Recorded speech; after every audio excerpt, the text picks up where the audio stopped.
વડોદરા શહેરની ઉર્મી સ્કૂલ ખાતે દિવ્યાંગ બાળકોની સંસ્થા ઉર્મી દિવ્યાંગ થેરાપી સેન્ટર કાર્યરત છે, જેમાં 140થી વધુ દિવ્યાંગ બાળકો શિક્ષણ સાથે આત્મસન્માનથી જીવવાની તાલીમ લઈ રહ્યા છે.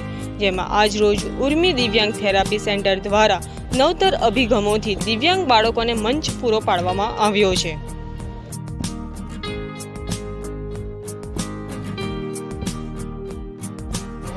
ઉમંગો કી હાથના શીર્ષક હેઠળ ઉર્મી દિવ્યાંગ થેરાપી સેન્ટર દ્વારા આખા વર્ષ દરમિયાન શાળાના દિવ્યાંગ બાળકો દ્વારા તૈયાર કરવામાં આવેલ ચીજ વસ્તુઓની પ્રદર્શની સાથે પોપઅપ બજારનું પણ આયોજન કરવામાં આવ્યું છે. रंगोली 20 बाय 20 की है और इससे हम लोगों ने इंक्लूसिव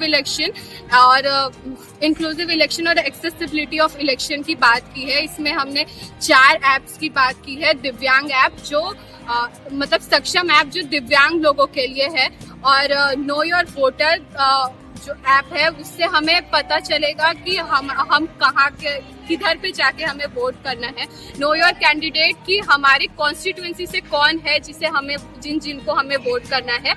और सी विजिल अगर हमें पता चलता है कि कोई भी पोलिंग बूथ पे कुछ मैल प्रैक्टिसेस हो रही है जिससे हमारी डेमोक्रेसी को खतरा है, उसका कंप्लेन भी हम लोग इस ऐप से इलेक्शन कमीशन को कर सकते हैं.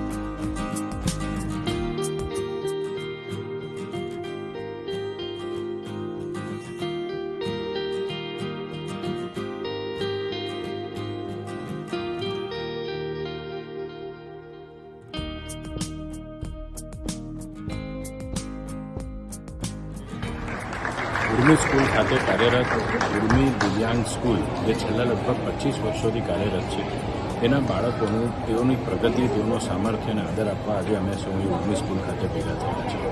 વર્ષ દરમિયાન વોકેશનલ ટ્રેનિંગના ભાગરૂપે તેઓને જે કંઈ તાલીમ મળી છે એ તાલીમ દ્વારા તેઓએ બનાવેલ ચીજ વસ્તુઓ જેવી કે સ્ટેશનરી ફાઇલ્સ છે, પર્સ, હેન્ડીક્રાફ્ટ આઇટમ્સ, એવી અનેક એવી વસ્તુઓનું અહીંયા ફ્રી માર્કેટનું પ્રદર્શન પણ રાખ્યું છે, જેમાં ખૂબ મોટી સંખ્યામાં શહેરીજનો અને કોર્પોરેટ જગતના પણ લોકો અહીંયા ઉપસ્થિતિ આપી છે.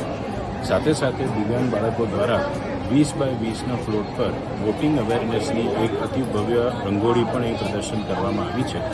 હું ઉર્મી દિવ્યાંગ સ્કૂલના માધ્યમથી સૌને આ સામાન્ય લોકસભાની ચૂંટણીમાં મતદાન કરવાની અપીલ કરું છું.